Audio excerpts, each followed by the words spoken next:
Ladies and gentlemen, welcome to the Hyperconscious Podcast. Alan, what is hyperconscious?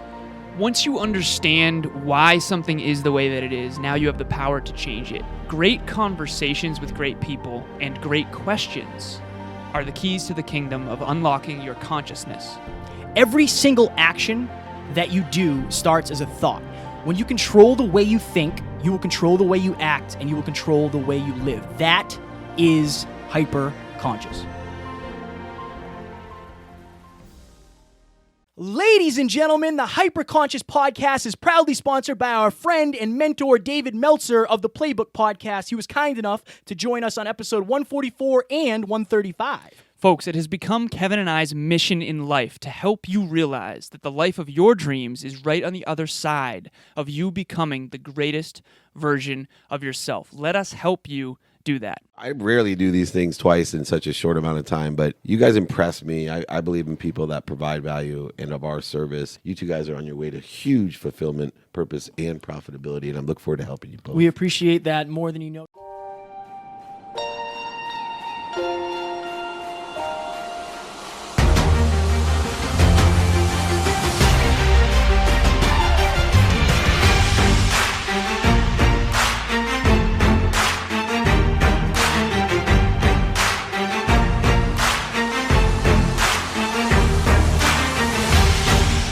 Ladies and gentlemen, welcome back to another very special, as always, episode of the Hyperconscious Podcast. We hope you enjoyed our latest episode where we sat down and we did a small talks episode on comparison. Today, for episode number 249, we're almost there. We're getting so close. We're going to do a Scratching the Surface episode on reframing your thoughts. Thank you, Marky. So before we jump into this episode, you know what I'm going to ask you. I'm going to ask you to go to the hyperconsciouspodcast.com, click on join #HyperConsciousNation. The group is filling fast. If you do not feel supported by those around you, this group will help you. Go in there, share your story, feel supported, talk about your goals and dreams openly. That's the thing. Public accountability is a big deal. One of the reasons why I openly and honestly say my intentions is because I know it will hold me accountable when I don't feel like doing things. My goodness. Also, we've been talking a lot about Mass Maritime Academy, our takeaways, and the takeaways of the students, and I had something that came to me very recently. The speech that we gave inspired and motivated those students, and they reached out, and we were able to connect with them. Right. Imagine if you were getting that kind of inspiration and knowledge and breakthroughs every single week. Alan and I both have a couple spots open for mindset coaching, fitness coaching, and podcast coaching. So if you're looking to make 2020 the best year of your life, reach out. One thing I wanted to say quickly, too, is Kevin and I had not only so many students reach out, but remember when you share your story, you never know who it's going to help. We had one person in particular reach out and go very, very deep about how she's struggled her whole life and at one point was considering suicide, like Kevin had openly talked about in his speech. So you never know what sharing your truth will help in terms of others, and that means the world to us. So Please keep reaching out. All right. So why are we doing this episode, and who do we have to thank for it? So we thank Marky for this, and I'm going to read you his question. Wow, can't even talk. Nope. I'm going to read you his question verbatim. Verbatim. Okay. So here's a question for you. How do you change your frame of thinking when you've thought a certain way or in a certain way of how you picture yourself in a negative light? So when you're picturing yourself in a negative light and that's burnt into your mind, how do you break that cycle of the negative turn it into a positive? I've been struggling with that my whole life. I have my moments of positivity, but I can't break the cycle of what's been my way of thinking for the last 15 plus years. So the first thing I want to say is can't. You can. It's just really difficult, and it takes practice. But what's your take on that? It's interesting, man. This is something that we talked about in the Dr. Nikki episode. If you haven't heard it, go back and check it out. It was fire. One of the reasons, and I know I talked about coaching in the beginning, but this isn't like a pitch for coaching. This is just one of the reasons why coaching, to me, helped me so much. When you have somebody, and maybe it's not even a coach, maybe it's just somebody that believes in you, they don't know what your limiting beliefs are. They don't care how you're thinking. They want to get you to think at the highest level possible, right? With all the possibilities, right? With all the abundance.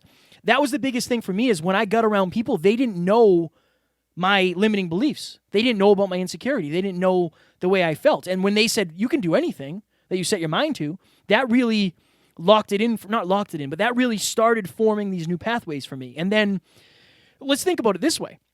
If you've been thinking the way you're thinking for the last 15 years, it doesn't mean the way you've been thinking is correct. Oh, yeah. What you practice becomes normal, and you forget that you're doing it. So it's just building a new habit. Maybe it's not going to come immediately or easy or unconsciously. It's going to come through practice. But just like you practice riding a bike, just like you practice using a hammer and a nail and a screw gun and measuring things, it's just like that. You have to practice this new skill. You have to learn this new skill. It's not going to be unconscious for a long time. So what's a thought that you used to think repeated? I think, who was it? Em and Tom, some of my clients, they said perseverate. It's an interesting Perseverate, word. it means you focus too much on one thing. So what's something that you focus too much on, like a thought that kept coming up that was like crap, that was not true? Always being too short was something that plagued me for my whole life. Right. And Taryn and I went Do to you think that anymore? No, because I have the result that I didn't think I could get.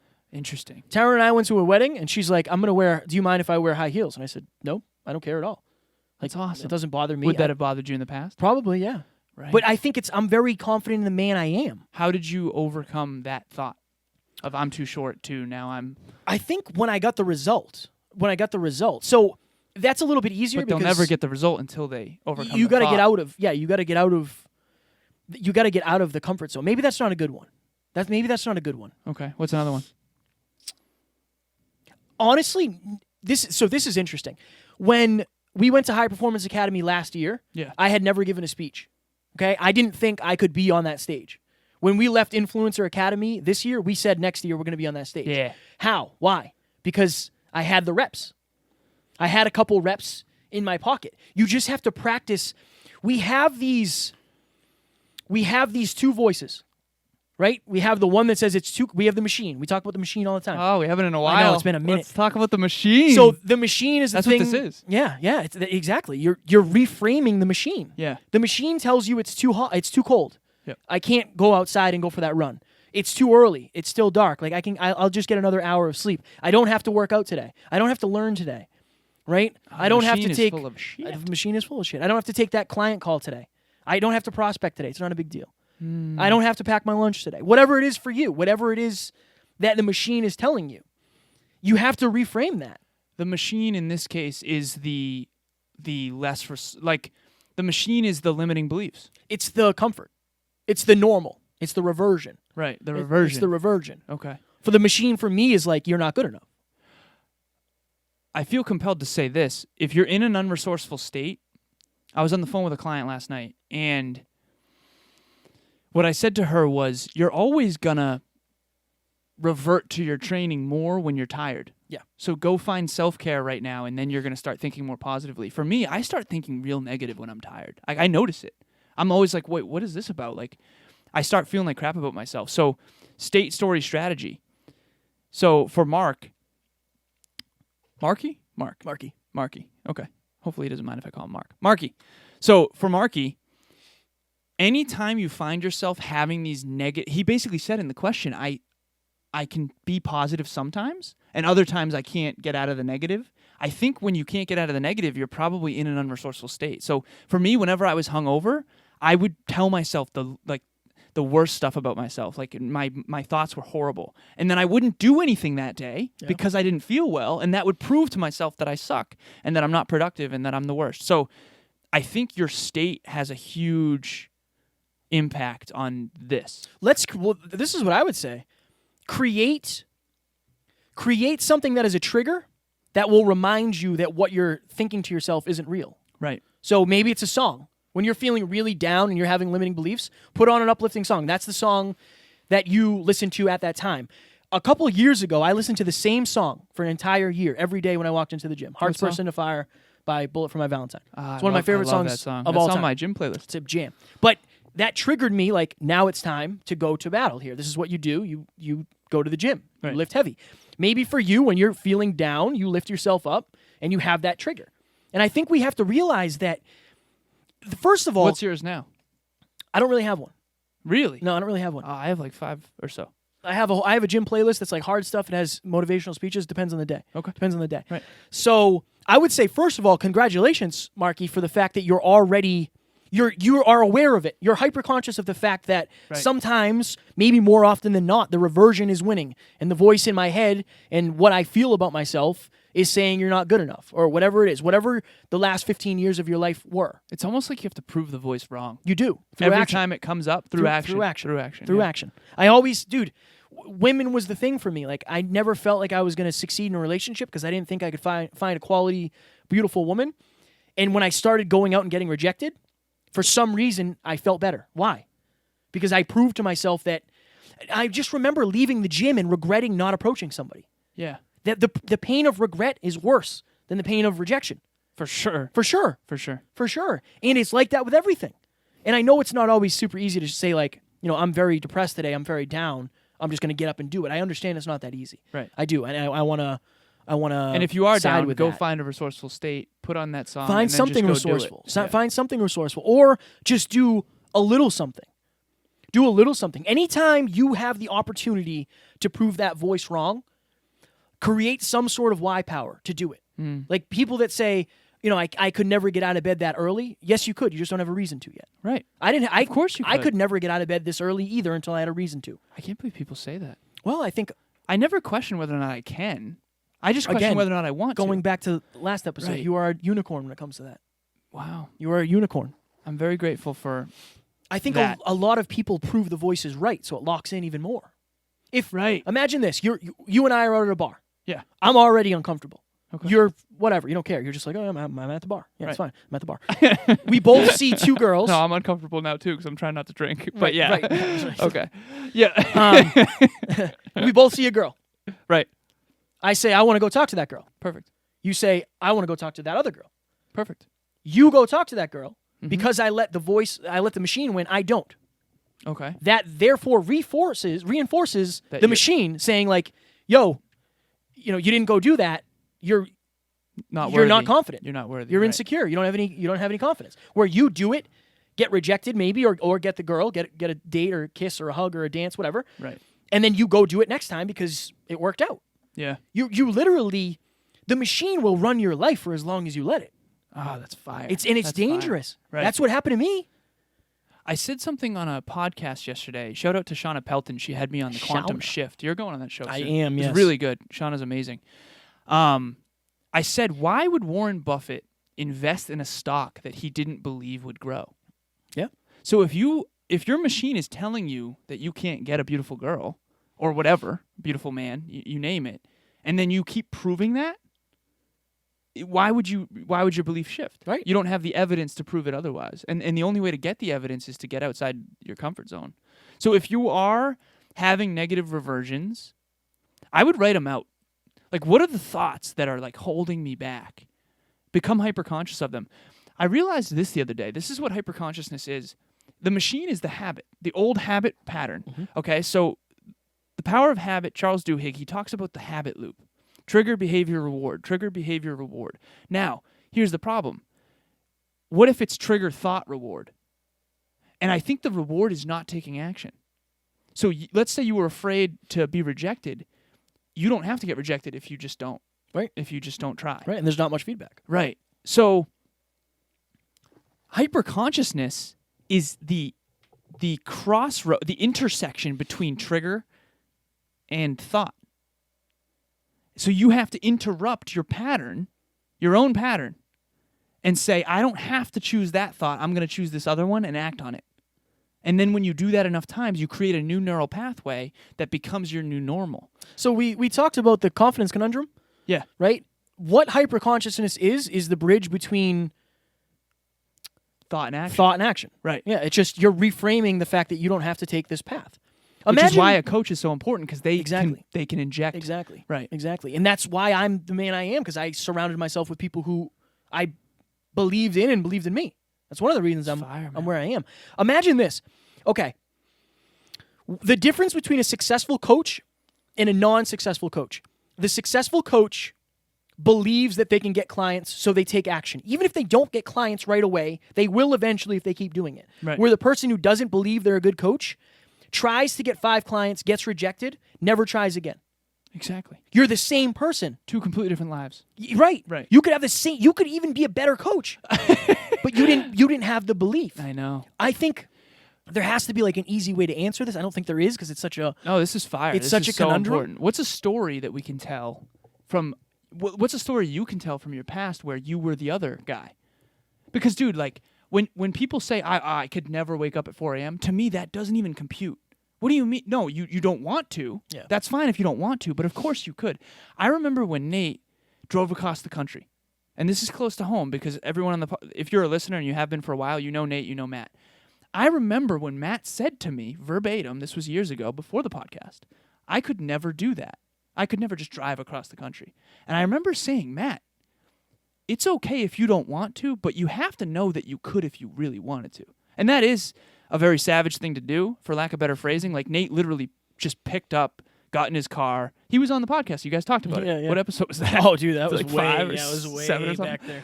So Nate literally just got in his car, drove across the country alone, and lived with like a family of 7. Just got a job out there. Like, he is unbelievably self-confident. It's ridiculous, and he's willing to do whatever it takes. But I remember when Matt said I could never just pick up, like, drop everything and leave. And I remember saying to Matt, yes, you could, and you have to know that you could, but you're choosing not to. Because I'm with you. I'm not doing that either. Right, but right. I know I could, though. Right? So that's the thing. You have to know you can. And if you think you can't, it's not true. I don't think it's true. I think dude, I didn't think I could win a bodybuilding show, But you did. but I had a coach that made me. That was the thing for me. I was an obliger. I needed a coach. I needed a coach to push me, to believe in me. You didn't think you could win a show? Mm-mm. I thought I'd win for sure. I know. And I lost. You're a unicorn. But I lost, and you won.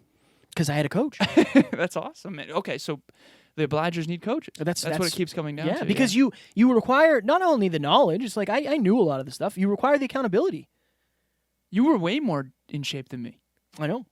And yet I believed I could win, and you, right? That's Yeah, just your the level drive of to belief 5. is just- Everything is drive to 5. has always been there. So I think step 1 is becoming aware. You've already become aware of the thoughts that you're having. Let's go deeper. Why are you thinking the way that you're thinking? Like, why is your machine the way it is?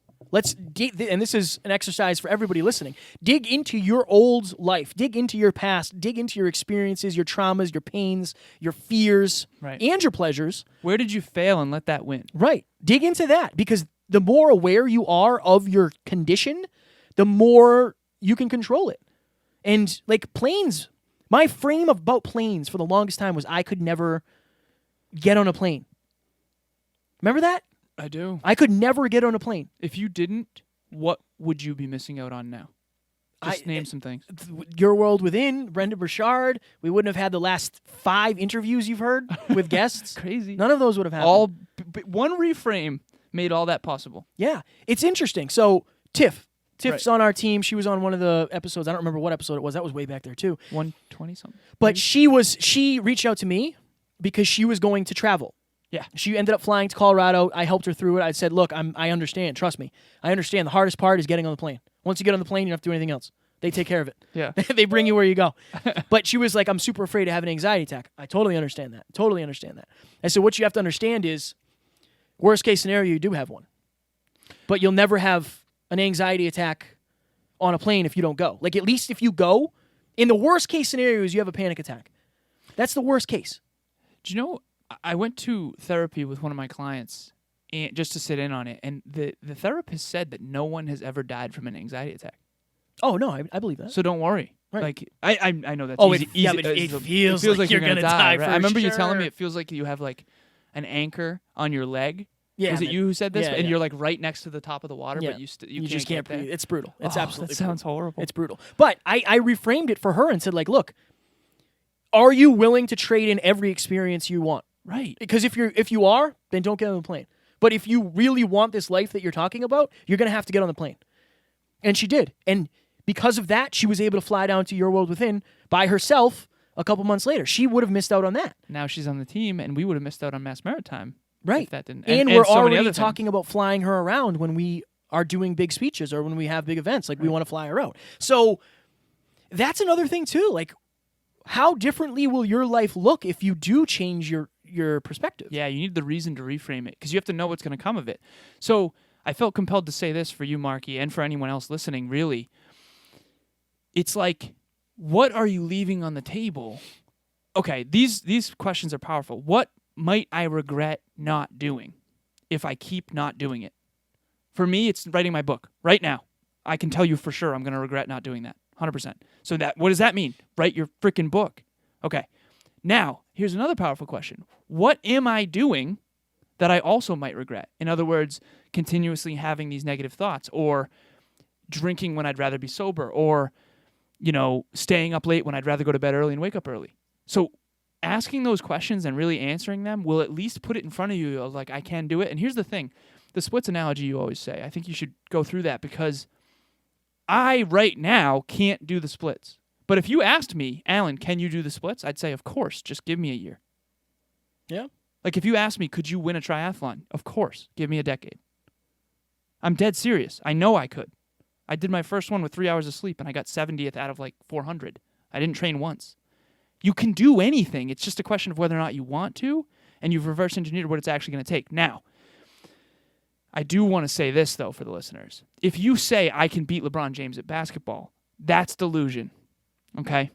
That's delusion. That's when my end is not good. So don't go too far on my end where you're arrogant and you think you can beat LeBron James at basketball, in which case, I don't care if you have a decade, you can't do it. Prepare thy dramatic reading. Is it time? It's time. And I just want to add this quickly, too. We're giving you a lot of actionable steps when it comes to becoming more hyper-conscious. Go to therapy. Therapy, that is what they do. It is their job to break down the walls and get you to understand why you're thinking the way you're thinking, and they're going to help you figure out traumas that you didn't even know you had. So that is the first step, in my opinion. I understand it can be expensive. Like maybe if you don't have insurance, well, I don't know what the deal is, but it is your self, your well-being, and your mental health are the most important things that you have. So commit to saving up enough money to just going to one therapy session, and I guarantee it'll make a change. Yeah, someone that you trust that you trust their expertise is going to see something you can't, and they're going. As a matter of fact, I think that every single thing I look back. Remember when T-Mac was at breakfast and he said you have to get over that if you want to be a speaker? Yeah, the plane thing. Yep. I can literally take a lot of, because I've been with Kevin on this journey, a lot of your limiting beliefs, a mentor at some point, whether it was me or T-Mac or Dave Meltzer or Anthony Trucks, they said something to you where afterwards it was like, oh. And if then you have what I want, if you have like a result I want, when Dave Meltzer tells you to do something, you do it. You know what I mean? Right. I'm the rebel. So his reality is is my fantasy. Right. It's what I want. It's my dream. Why do you think that is? Because he has the result. So if he does it, I feel like I don't know, it's like a cheat code. It is. I agree. Yeah. But for me, I would still question it. I still question everything. I question some things, but if it makes sense to me and it's like within my values, my morals, and I feel like it'll do something, I just kind of do it and see. Right. We asked Dave on a call today. And then I'll do this, I promise. I asked him, I said, I want you to be as brutal as possible. From your perspective, based on Kevin and I, and you know what you know of our intentions in terms of our trajectory, like what are we not seeing?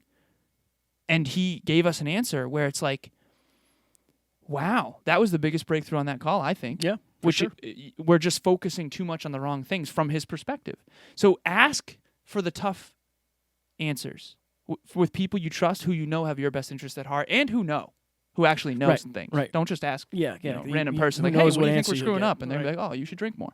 Okay. All right, dramatic reading. So this is by Stephen Covey, The 7 Habits of Highly Effective People, Powerful Lessons in Personal Change. How relevant. Here we go. After an early morning run on the beach, we would send 2 of our children, barefoot and in shorts, to school. I went to an isolated building next to the cane fields where I had an office to do my writing. It was very quiet, very beautiful, very serene. I love that word. No phone, no meetings, no pressure, no pressing engagements. My office was on the outside edge of a college, and one day, as I was wandering between stacks of books in the back of the college library, I came across a book that drew my interest. As I opened it, my eyes fell upon a single paragraph that powerfully influenced the rest of my life.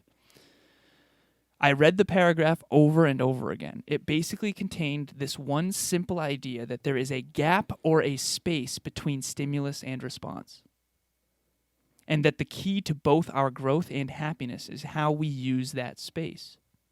I can hardly describe the effect that idea had on my mind. Though I had been nurtured in the philosophy of self-determinism. By the way, self-determinism is basically someone believing in their own ability to execute and achieve something. Okay. I can hardly describe the effect that idea had on my mind. Though I had already been nurtured in the philosophy of self-determinism, the way the idea was phrased, a gap between stimulus and response, hit me with fresh, almost unbelievable force. It was almost like knowing it for the first time, like an inward revolution, an idea whose time has come. Wow. Thank you, everyone, for listening to that dramatic reading. Folks, seriously, though, I literally wrote in the book, end of dramatic reading, that is hyperconscious. The gap between stimulus and response is you questioning yourself and asking, why am I feeling this way? Yeah. And then changing your actions accordingly, which will then change your belief and change the stimulus. I have a client who is going through a hard time and gets triggered by certain environments. And every single time we talk about it, we just look for the common patterns of the triggers. It's not you. It's the trigger. Like, for me, I always use Oreos. Whenever there's Oreos out in the open, I'm hungry suddenly. That's the subconscious just triggering you to have a natural response to go eat Oreos. You don't have to do it. You have to question yourself. And that's hyperconscious. So I thought that was powerful. My goodness. I want some Oreos. Oreos are fire. Oreos are fire. I'm going to have to get 2% milk. No milk, man. No milk? No, I just eat them raw. I just got these new dippin' Oreos. What does that So mean? you know those remember Dunkaroos? Oh, of course Back I in the remember those. dude, those were good. Cake flavored. Imagine Oreo made those. Strong work, Oreo. Right. Nabisco. All right. I think that's it. Yeah. So 10-second blip. 10-second blip. My goodness gracious. Just because you have conditioned yourself or been conditioned to believe that you are a certain somebody doesn't mean you can't reframe that certain somebody. That's fire. That's fire. No, that was brutal. Imagine the horse on a 2-foot fence. Oh, boy. It was a little horse and it got hurt when it tried to jump out. And now it's a huge stallion. It could easily jump out, but it's been conditioned. Little Haas. Little Haas. Little Haas. Ladies and gentlemen, we hope you enjoyed this. Marky, I hope this helped. If you guys have anything that you're going through, please reach out to Alan and myself. We will gladly do an episode on it. If you don't want us to do an episode on it, we will just help you in our DMs or text or whatever it may be. Our goal is always to help you guys as much as we can. We hope you enjoyed this. Up next, we are going to release our episode where we sat down in person with the one and only Anthony Trucks in our hotel room on the 23rd floor of the Marriott. If you are struggling with self-belief in any way, this episode's the one for you because Anthony literally came from the toughest times that I've ever heard about, and he went extra deep on that. We got him he was in a silly mood, but that means he was very open. So this was the best episode we have done with Anthony. It is the third one. You guys will enjoy it, and we hope you will enjoy it. Talk to you soon. Bye.